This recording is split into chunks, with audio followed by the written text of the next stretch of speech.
All right, welcome everybody. It's the regular meeting. It's October 9th, 2017 at 6:30 PM. Lacey, you want to do a roll call, please? Councilmember Carlson, Here. Councilmember O'Regan, Here. Mayor Yoder, Here. Councilmember Johnson, Here. Councilmember Hutchison. Absent. Hutchinson's absent. Please join me for the allegiance to the flag, please. Pledge Allegiance to the flag of the United States of America and to the republic for which it stands, one nation, under God, indivisible, with liberty and justice for all. Thanks for coming, everybody. Before we start, I want to make sure that everybody's got their mics working. Why don't we do a test run with you and start coming this way? Check. Check. Check. Hello. Good. Yes. All right, Lacey, you good? Yeah. Okay. Hello. All right, any additions or deletions to the agenda? We do have an addition. So sorry. 25 push-ups, please. Just kidding. Welcome. Thank you. I'm sorry. So Miss Hutchison just arrived here, so she's with us, and we're gonna add Fulton and Mink, which wasn't on our agenda. We're gonna put them right underneath the new business, where we'll put them as E, or D, and then E would be any unfinished business. Anybody have anything else they wanna add? All right, I'm looking for approval for a motion for the consent agenda from A to E. I'll make the motion. Okay, motion made by O'Regan, looking for a second. I will second it. Second by Carlson. Any discussion? All in favor say aye. Aye. Those opposed, same sign. Motion carries. Planning and zoning. We don't have anything coming to the council tonight that's actionable, but I would mention we have a special meeting and public hearing scheduled for October 16th, Monday at 6:30. We also have our regular meeting is on Monday night, October 30th at 6:30.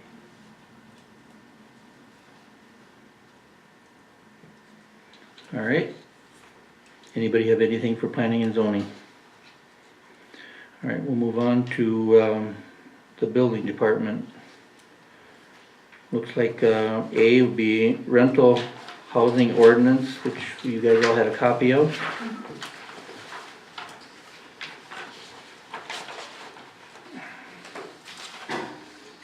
Is this an update, a dated version, or what's? No, so the reason this has come up now is the city passed this, I believe, in 2006. Okay. It hasn't been enforced since shortly thereafter. I recently had somebody asking if we had any rules about rental properties. I said, well, we do, but it doesn't appear that it's been enforced. So I'm coming to the council looking to start a conversation whether this is something you want to enforce, whether you want to amend it, repeal the ordinance, how you guys want to move forward. Okay. So just wanted to start the discussion. Do you guys have time to read this? I read through some of it.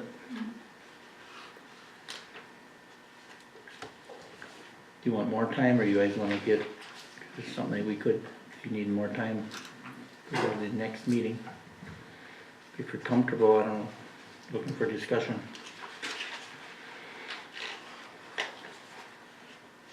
So this is already in place, we just don't use it. Right, when the city went through a few building inspectors around the time this was passed, inspections were done on most of the rental properties at that time, and some violations were corrected, and then we had a new building inspector come in, and he was told that he was only supposed to do something about it if he received a complaint, and that's sort of where it was left.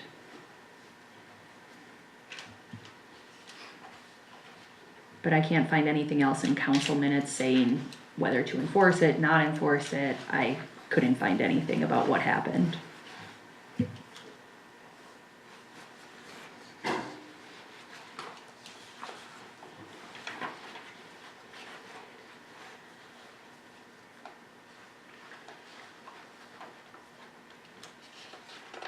Any thoughts?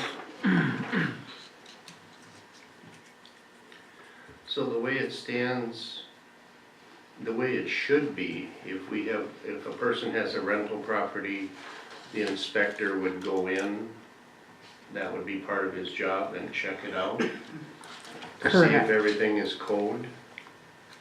Correct. There would be an initial inspection, which some of them already had, but again, that was probably 10 years ago. And I believe if they pass the first time, I think it says that it'll be inspected again in 3 years. You know, I'm not 100% versed on this So it either. wouldn't be every new tenant that comes in.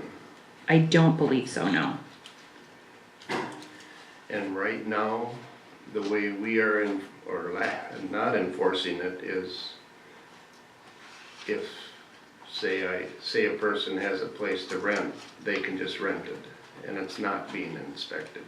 Right, I'm normally not informed that anybody's renting anything. I mean, I know what landlords there are for the most part, but there's no registration with the city as far as I know that's happened.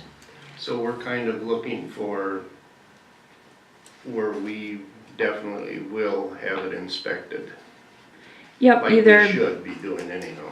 Yep, if you guys wanna follow this, which is clearly quite cumbersome, if you wanna set up a committee to review it, if you wanna just review it at the next council meeting, if you want to hold hearings and repeal the ordinance altogether, or, you know, amending it could come at, your guys' recommendation or a committee's recommendation, and that would also require a public hearing. My thought is on, I'd like to see what our neighboring cities are doing, and are they enforcing this, are they inspecting them? And there's no sense having it if we're not going to enforce it, I get that. But I don't wanna be, so, like you said, this is quite cumbersome, it looks like it might be. You know, building inspector said it's a pretty standard housing rental ordinance. I don't know who he's comparing that to, but he didn't seem to think anything was completely out of the norm. I don't know how that plays into your conversation or not. Just thought I'd let you know what he told me. So my only worry is the enforcement aspect of it. I mean, we have a lot of troubles with the other ordinances that we try to enforce. But overall, though, it's probably something that we should be doing.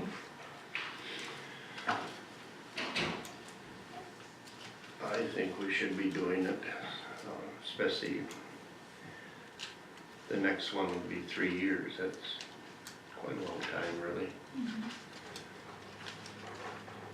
Pat, you've been on the council for quite some years, do you remember when this took place? I don't remember exactly when this took place, but I do know that this is, what would you say, like she said, pretty standard. It's not overly strict.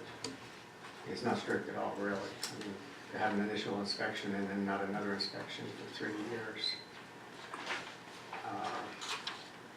I think we should either enforce it or repeal it or amend it. I mean, it shouldn't be sitting there, because my concern would be with it sitting there not being enforced, you're exposing the city to a liability issue there. So we should either enforce it or change it or repeal it. So how do we enforce it, like, Our building inspector would do the inspections. okay, That's and all. who pays for that? City? Is it in part of his job? No, there would be like a registration fee or an inspection fee that would be passed on to the landlord, I believe. Again, I would have to look through this more closely than I have. But I would like a little more time that's, looking I know at that's it. what happened initially, is that the landlords paid fees to have their rentals inspected. And I don't think that's extremely uncommon, maybe uncommon in a town this size, I'm not sure. But I know there are other cities that do that. Little Falls is one of them. Staples don't have nothing like that. Just hang on, Rudy. I would like to put it on the next meeting and then, give us some time to kind of look into it a little more and figure out. Give everybody time to read. Yeah, kind of read through it and see if what other cities are doing and if what, if this is like over the top, is this, the way we should be doing it? If not, we need to change it, and then maybe we can set up a meeting or a committee next month if we're not happy with it. How do you guys feel about that? Yeah, I would be fine with that, Okay. because it is a lot to read. I started reading it, and honestly, it's pretty dry reading. I did too, and I didn't understand why we were having it, but this makes sense now. So let's, Yeah. Lacey, we're gonna put that on the agenda for next meeting again, to revisit this. All right.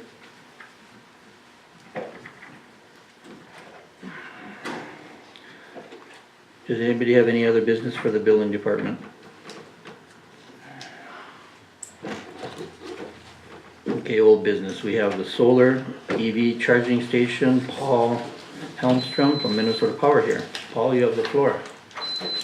Is there something you wanna talk, or you want us just to talk about it first and you answer questions? Yeah, I could say a few words just to start off. Yep, but go ahead. I'm here to answer questions more or less. So yeah, thanks for having me out. Just wanted to be here to show Minnesota Power support of, as we looked around, we have some money to spend on some electric vehicles and solar power stations. As we looked around our service territory, we were looking for spots that we really felt made sense for this new, right now still fairly new technology, the electric vehicles. That's quickly burgeoning, and being at the 2-10-10 split, we felt like Motley made a lot of sense to put in one of these fast chargers. So basically what we're proposing is this fast charger that will charge an electric vehicle in about a half hour. And would literally put Motley on the map for anyone who has an EV car. On their cell phones they have apps that show where the chargers are, and guide people towards these spots as they traverse Minnesota, either from Duluth to Fargo, or Brainerd to Fargo, or Fargo to cities, or wherever they're going. So we felt it would be a good spot, and I appreciate that Motley has been a willing participant so far, and so I'm just here to answer any other questions during the meeting here. So it looks like associated cost sheet is on page 12, you get the page over page 12. Paul, do you know if, do you guys have one up and running already, or no? Which one? Do you guys have a unit set up already and running in the area? So there's one in Duluth that we have, Okay. and then as far as these fast chargers, there are a bunch on the Twin Cities area and Okay, like that. So the one we have in Duluth would be a similar one, and there's also one going in Virginia, Minnesota. Do you have a couple in Brainerd? Because We- when I Googled it, it popped up some on the map. Are they So they're different? I think they're different, yeah. So they're not the DC fast chargers. Okay. So there's 3 levels of charging. So level 1 is like an outlet right here in the room. You could literally put a car up and trickle charge it. Get about 4 miles of range an hour, so it's a slow charge. Then there's level 2, which takes up to 240, and that's what a lot of those are. As far as, and then level 3, what we're proposing is, what we've proposed is a level 2, more or less as a backup in case level 3 something happens and someone shows up and they're like, oh no, I need electric, So the level 3 are the fast chargers, and those are much more rare just because they are quite costly capital expenditures to put them in. So I don't think Brainerd has any fast chargers. Okay. I didn't know there was a difference, but when I popped it up, there was some in, I think one maybe in Pequot and here and. Yeah, and definitely. And then you also do, sometimes you have to look at them a little closely too, because there are superchargers that Tesla, the model, the brand name Tesla, has their own network, which are exclusive to Tesla cars. And so now there are, many manufacturers that are moving heavily into EVs. And so Chevy, Nissan, there's a bunch of ones, but, so sometimes you have to look at that. Will that car charge on this charger then? That Teslas Tesla? can charge it anywhere, but Okay, only Teslas can charge on their Charge exclusive stations. network. okay. But they have a Tesla owners have an adapter that they can, put the plug in into their car too.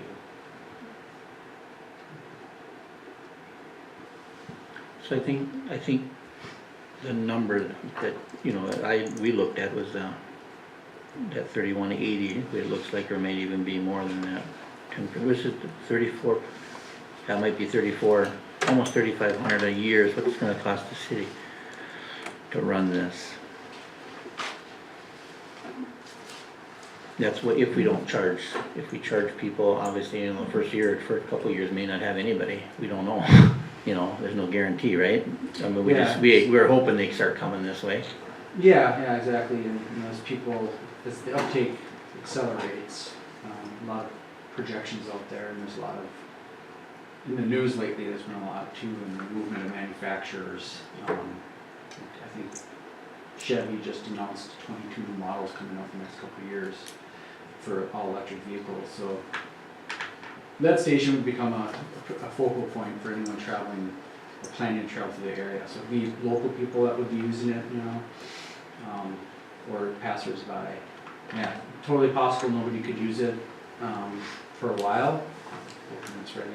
Just being on that map though, I would imagine people would coming through. So now you said there's one in Duluth and then in, down in the Twin Cities. Can they make it from there to here? Sure, yeah, so the vehicle ranges now are getting better than 200 miles. And so they certainly can make it, and that network will obviously build out. It's a growing network. There's several stations between Duluth and Twin Cities. There's one fast charger. And, yeah, you can definitely make it. How are they recouping some of the annual cost, the places that are in effect right now?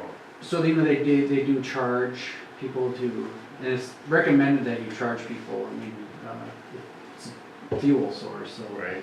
I think in the Twin Cities, a similar charger may have $3 to plug in and 20 cents a minute.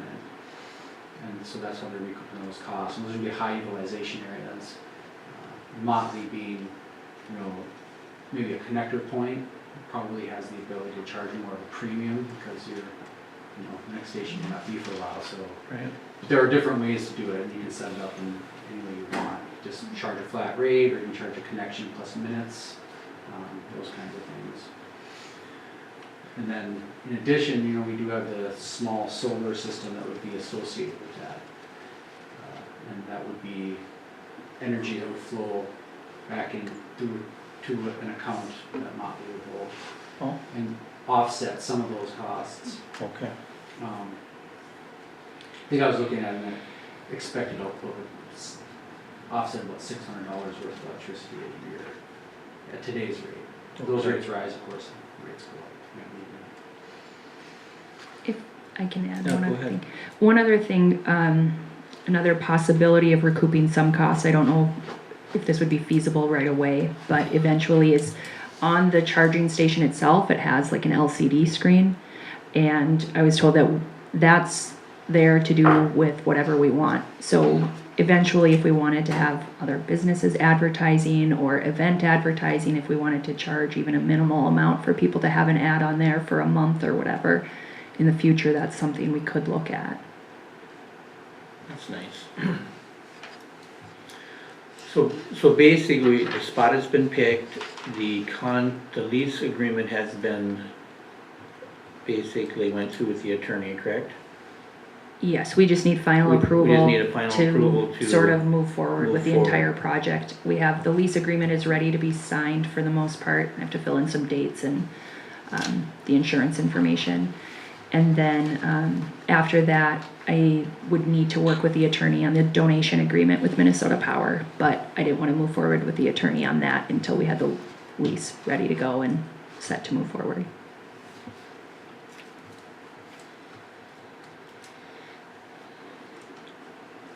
So you guys wanna move forward? I personally am all for it. It's gonna be a slight cost to the city for a while, but I mean, the amount that they're basically donating is, You could have like the big sign in the desert, next station, 500 bucks. But also, if we don't do it and somebody else does it, then we're out. yeah. Yeah. I think we should move forward with it too.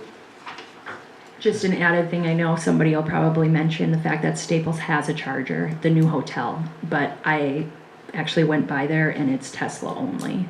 Right. So it's one of the Tesla ones that Paul was And referencing. it's probably for their own, it looks like it's in their own parking lot for their people maybe. It is, I don't know if anybody's regulating it at this point, but again, it's Tesla only and I don't know how much of the market share Tesla will have going forward, but. So Tesla does, they have this, it's what they call it destination charging, so they have a program where they actually, destinations, so hotels, resorts will apply to them and they'll send them and set up a Tesla charging stations. Okay, That one is it's not a supercharger probably, it's Sure. like a level 2, so it's more like an overnight charging thing. okay, well, we're looking for a motion to move forward or a motion to stop the project, so if one of you guys wanna make a motion? I will make a motion that we move forward with this charging station. Okay, motion made by Johnson, looking for a second. I'll second it. Second by Carlson. Any discussion? All in favor say aye. Aye. Those opposed, same sign. Motion carries. Thank you. It would be great. Are you guys still thinking to get it done this fall yet? Ooh, time is slipping away, I so, know. as far as timelines go, with the donation agreement, we're contracting with Hunt Electric. So, once we get the donation agreement signed, we'll put it into the contract with them. Okay. So we're working through that now, and then it's kind of up to Hunt and how fast they can move it. Get it going. So, next spring would be the latest, I think, if they can't move it this fall. Okay, There's a little groundwork out there to put a foundation in for the solar and then probably boring under it to get the service equipment. So if it takes too much longer, then probably isn't until fall. yeah. Okay, With good. With solar becoming more popular, if that's proper English, all the time, do you think that will help the city of Motley or anybody else with advances in solar? Yeah, Does that's more of a that, general question than was solar or? like, well, no, or does the- that take, specifically the station? I don't know actually, does that somehow affect the power company then on their interest or cost toward this station? So I think what he's saying is if we're gonna have solar out there, is that gonna affect you guys by taking sun solar power versus getting it from you guys, which it probably does, but at some point we get like $600 back because it goes into an account, correct? Yeah, power. well, it's kind of offset, right? So if somebody comes and charges and they consume some energy, at the end of the month, we take what was produced from the solar, subtract from what was consumed. If there's more produced, which presumably will be more produced for most of the time at the beginning, that would build a credit on your bill. At some point, Motley could call for a check, or they can just you can let it sit there, and then, work away at costs as the thing's going to be utilized. As far as municipal power is concerned, it's a fairly small system. We have less than 1% of our energy comes from solar at this point. As time goes on, solar will definitely become more of, a larger and larger portion of the pie of the resources that are used, and it will be used in multiple ways. So, for the city of Motley, this is a nice little billboard, if you will. It'll be a nice array right there. You'll be able to see it, track the eye. It may spur more interest in Motley. And of course, Minnesota Power supports multiple programs for customers who are interested in solar too. So, ultimately, it's just part of the changing energy landscape. So. Did that answer your question? Okay. All right, let's move on.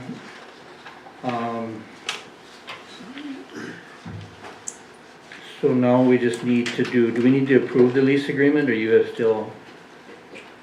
Did we do No, that? if you're fine with moving forward, Okay, we're good to go. If you all wanna take a chance to look through it, the lease agreement is basically, we pay $1 for every year for 5 years, and then we reevaluate. And we can continue for another 5 years and 5 years after that, and so on and so forth. okay. All right.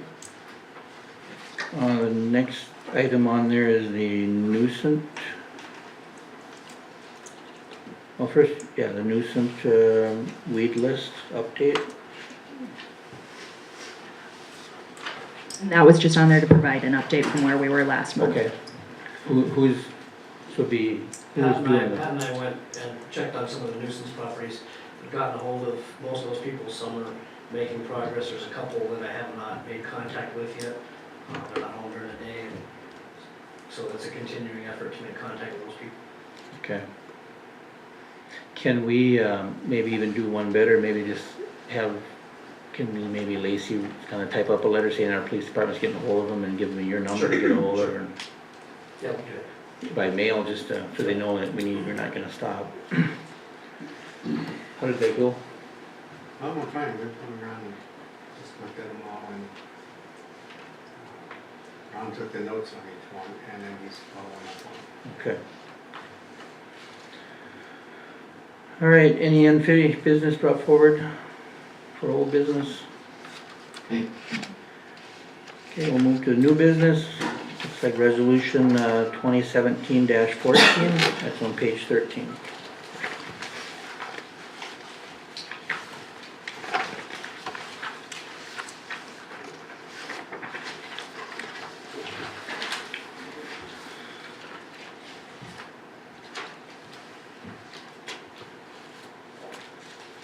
I'll make a motion to accept the resolution donation.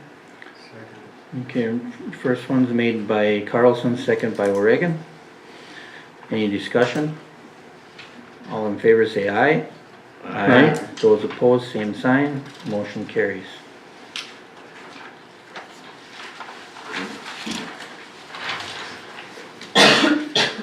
B Sunday on sale with Rudy Birga. Rudy, you have the floor. Oh, I guess I talked to Lacey on a Sunday liquor and on sale, and Lacey says we gotta do a special election to do that, and that's what I'm here for, see if we can do a special election and see if whatever the criteria is to get a Sunday liquor. Okay. So we did a little research on the law, and yeah, you're right. It either has to be on the ballot one way or the other, whether you do it on a special election or the election. I can tell you that the special election is costly to the city.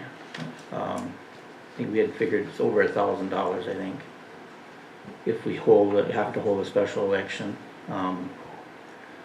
So just so you know that part of it. You guys have anything you want to add to it, or?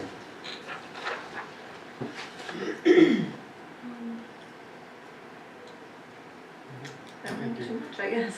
Yeah, from my perspective, you covered it. I mean, that was my only, thought was the cost to the city outside of that. Rudy, is this something that you would not consider waiting till the election, like next fall?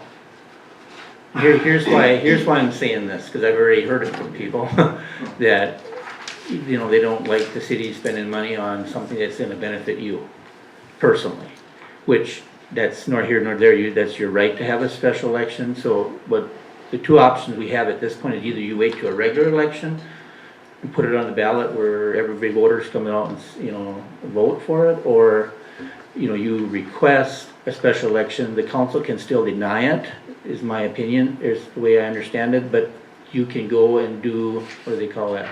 A petition. A petition, which you would have to get 20% of the voters to sign it, and then you basically would force us to have an election.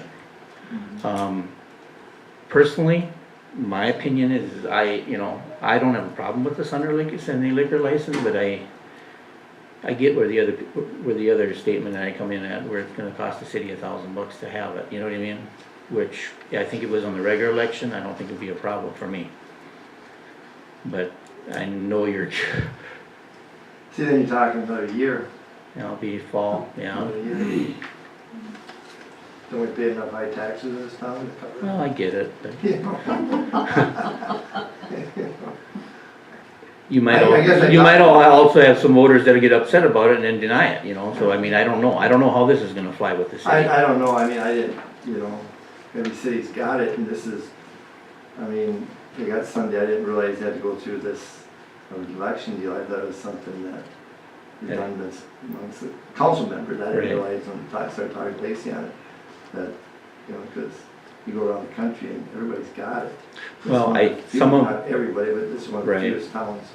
For some reason, we were gonna do some more checking on that too, and why how the county ones are getting it. But there's also a stipulation between food, like if it's a restaurant, a certified restaurant, then there's little, do you still have to have election Lacey, if it's like, I believe you do, but I'm not 100% positive that's on stuff that. we But have in to any still case, kinda this isn't a restaurant, so. Right. so if it was like, you had a full kitchen and the staff there, the waiter, and had food, I don't know, we're gonna have to look into that more. So, But you're talking 20% of the voting population in the city in the limits. city, It's- so you're talking 20% of 20 out of 100, if you got 500, you No. gotta go around and get 100, correct or not? It's 20% of the voters at the last general Oh, at the election. last one, okay. How many voters the last? Close to 200-300, I think, 270. yeah, close. Talking 60. Go ahead. Here's somewhat food for thought, and it has two things, going back to this resolution accepting donations. I'll just say it, if Rudy donated $1,000 to the city, would that be legal to do that?